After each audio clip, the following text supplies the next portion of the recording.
Hello, everyone, and welcome back to the English Learning Podcast. I'm Jason, and joining me today is my amazing co-host, Julia.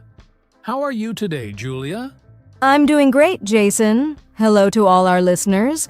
I hope you're all excited because today we're discussing a very important topic, how to speak English without pausing too much. That's right. Many English learners struggle with hesitation when speaking. They pause a lot, trying to find the right words, or they get stuck because they're thinking in their native language first. And that makes their speech sound less natural. Exactly. Speaking smoothly and naturally is a big goal for many learners. But don't worry, in this episode, we'll share practical tips and exercises to help you reduce pauses and speak more fluently. So, if you've ever felt frustrated because your words don't come out fast enough, or you keep stopping while talking, stay with us.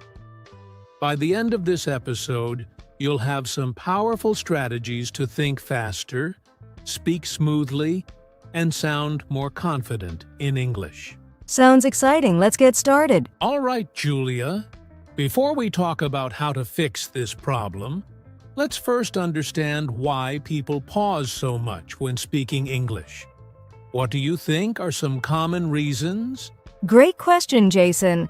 There are several reasons why English learners pause a lot while speaking.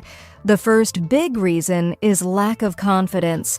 When people are unsure of their English skills, they hesitate because they're afraid of making mistakes. Yes, and that fear slows them down. Instead of just speaking naturally, they keep second-guessing themselves. It's like their brain is saying, "Wait, is this the right word? Am I making a mistake?" And by the time they decide, the conversation has already moved forward. Exactly. Another reason is vocabulary gaps. Sometimes learners don't know the exact word they need, so they stop and try to find it. This makes their speech sound unnatural and broken. That's a big one. When your vocabulary is limited, your brain has to work extra hard to find words, and that creates more pauses. This is why expanding your vocabulary is so important. We'll share tips on that soon. And let's not forget about overthinking. A lot of learners try to translate sentences from their native language into English while speaking.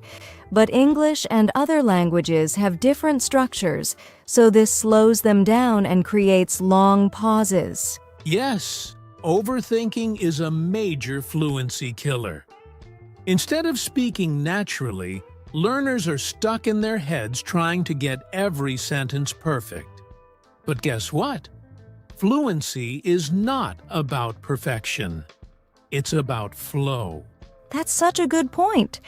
And finally, some pauses happen because of nervousness and pressure. When people feel nervous, especially in conversations with native speakers, they freeze and forget even the words they do know. Oh, I see this all the time. When people feel pressured, their brains don't work as fast. That's why confidence-building exercises are so important.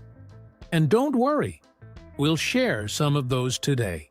So, to summarize, the 4 biggest reasons people pause while speaking English are 1. Lack of confidence, 2. Vocabulary gaps, 3.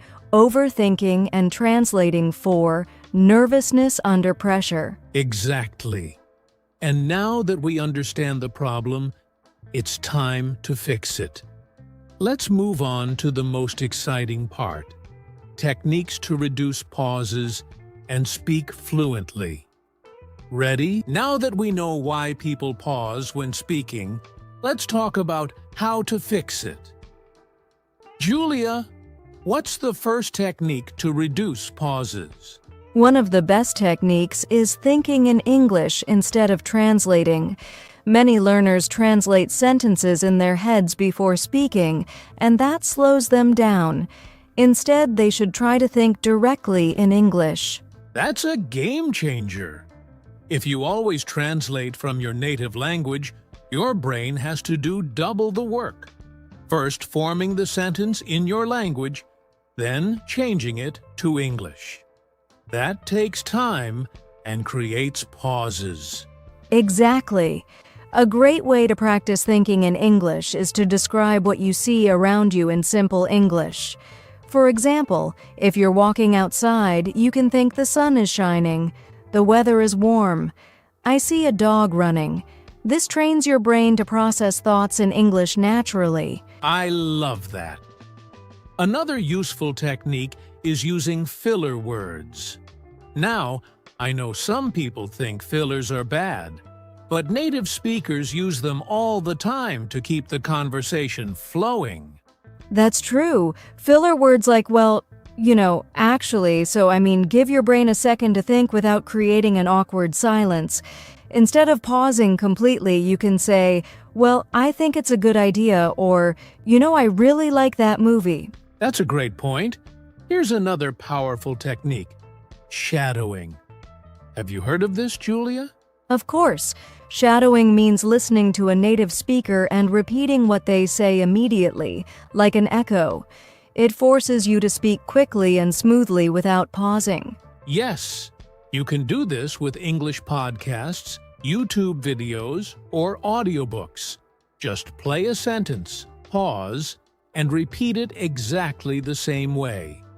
Over time, your brain will get used to speaking without hesitation. That's such a good exercise. And here's one more tip. Don't aim for perfection. Many learners pause because they're afraid of making mistakes. But in real conversations, mistakes are okay. Absolutely. The goal is to communicate, not to be perfect. If you can't remember a word, try explaining it in a different way instead of stopping completely. For example, if you forget the word refrigerator, you can say the machine that keeps food cold. That's a great strategy.